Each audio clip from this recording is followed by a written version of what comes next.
Historians agree that storytelling is what binds us together. Some stories are legends, epic adventures, myths, fables, or fairy tales. There are heroes, villains, sagas, sequels, and of course, adventure. Stories have been told and retold and passed down from generation to generation. How were you taught to read? When did you learn to write? Around the world today, learning to read and write is every child's first priority. They want to read. They love to write, though millions of children from across the world miss out.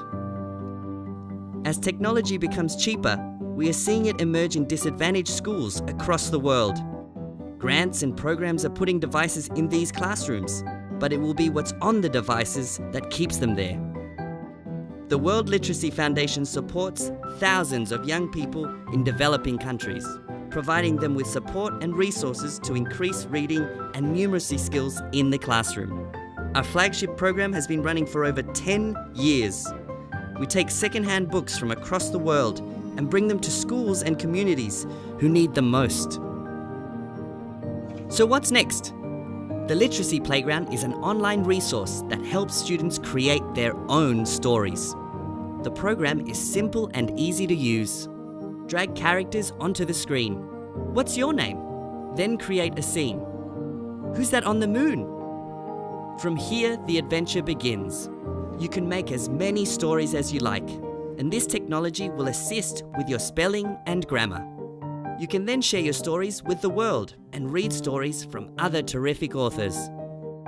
We have come to you to get this program off the ground.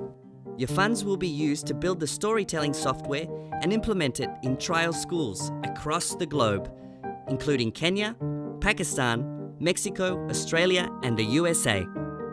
Back our project and become a part of this story.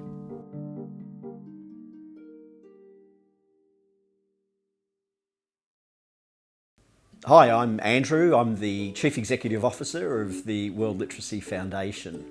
The World Literacy Foundation started in 2003, really driven by a passion and a recognised need that there were so many, particularly children in the globe, that were growing up without the opportunity for an education. And that was the birth of the organisation. And then over the years, it's sort of grown step by step. And now we're working in approximately 20 countries around the world in a variety of different ways. Well, the world that we live in today is vastly different to how it was just a few years ago. The digital revolution is affecting kids in their learning in schools, not just in Australia and the United States, but in some of the remote communities around the world. And the Playground of Literacy is an exciting product that takes relevant content to help to engage children in that learning process, particularly in the area of literacy. As I've travelled around the globe, it's quite common you see children, even in some of the poorest countries around the globe, have a mobile phone. And a mobile phone is a platform to learn. It provides them access to digital content. It's libraries in the cloud. It's all sorts of educational information that can help them grow and develop in those early stages of education. The project brings together some of the best people in technology around the world with the World Literacy Foundation, but more importantly, it brings together local schools. It gives them digital content that they can use on the phones, the tablets and the computers that they have in the classroom. And they're screaming out for content like this. I'm really excited about the product because it unites children from all over the globe, and it potentially can affect millions of children in learning. We know that children have mobile phones, they have access now to tablets and computers. Yes, they're low cost, but the Playground of Literacy is that content that young people have been looking for, and they're hungering for a means to learn, and particularly learn from others as other children share their stories and they can read that. It's all part of that learning process.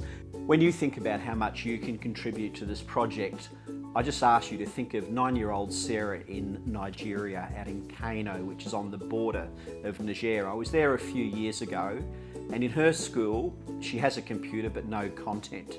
And here's the opportunity for you to partner with us, join with us, that we can put effective digital content on her computer that she has the opportunity to learn to read.